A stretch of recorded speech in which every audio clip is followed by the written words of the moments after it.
ప్రియాంక చోపరా, దర్శకధీరుడు రాజమౌళి, మహేష్ బాబు కాంబోలో ప్రస్తుతం SSMB 29 అనే చిత్రం స్లో అండ్ స్టడీగా చిత్రీకరణ జరుపుకుంటుంది. ఒడిశాలో ఈ మూవీ షూటింగ్ జరుపుకుంటున్నట్టు తెలుస్తుండగా, అక్కడ షూట్ ప్రారంభించిన మొదటి రోజే ఓ వీడియో లీక్ అయింది. జక్కన్న తీసిన సీన్స్ అన్ని లీక్ కావడంతో ఆయన షూటింగ్లో ఇప్పుడు చాలా స్ట్రిక్ట్ యాక్షన్ అమలు చేస్తున్నట్టు తెలుస్తుంది. అయితే తాజాగా ఈ చిత్రానికి సంబంధించి ఓ వార్త నెట్టింట హల్చల్ చేస్తుంది. ఇందులో ప్రియాంక చోప్రా ముఖ్య పాత్ర పోషిస్తుండగా, ఆమెని నెగెటివ్గా జక్కన్న చూపించబోతున్నట్టు సమాచారం. ఇక ఈ సినిమాలో హీరోయిన్ ఎవరనేది ఇంకా అధికారిక ప్రకటన రాని నేపథ్యంలో ఇప్పుడు ఈ వార్త సోషల్ మీడియాని షేక్ చేస్తుంది. రాజమౌళి సినిమా అంటే ట్విస్ట్లు మామూలుగా ఉండవు. ఏది చేసినా కూడా అది సంచలనమే అవుతుంది.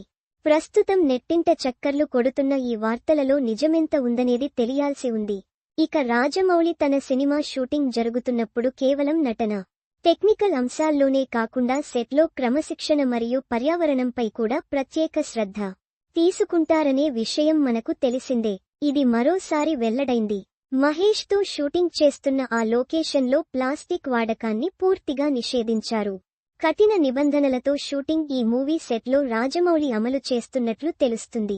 హీరో మహేష్ బాబుకు 2, ప్రియాంక చోప్రాకు 2 అసిస్టెంట్లకు మాత్రమే లొకేషన్లో పర్మిషన్ ఇవ్వగా, మిగతా ఆర్టిస్టులకు ఒక్కొక్కరికి ఒక అసిస్టెంట్ మాత్రమే అనుమతిచ్చారట జక్కన్న.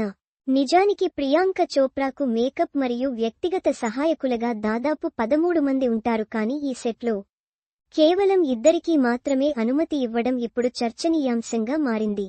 ప్రస్తుతం ఈ మూవీ షూటింగ్ ఒడిశాలోని కోరాపుట్ జిల్లాలో జరుగుతుంది.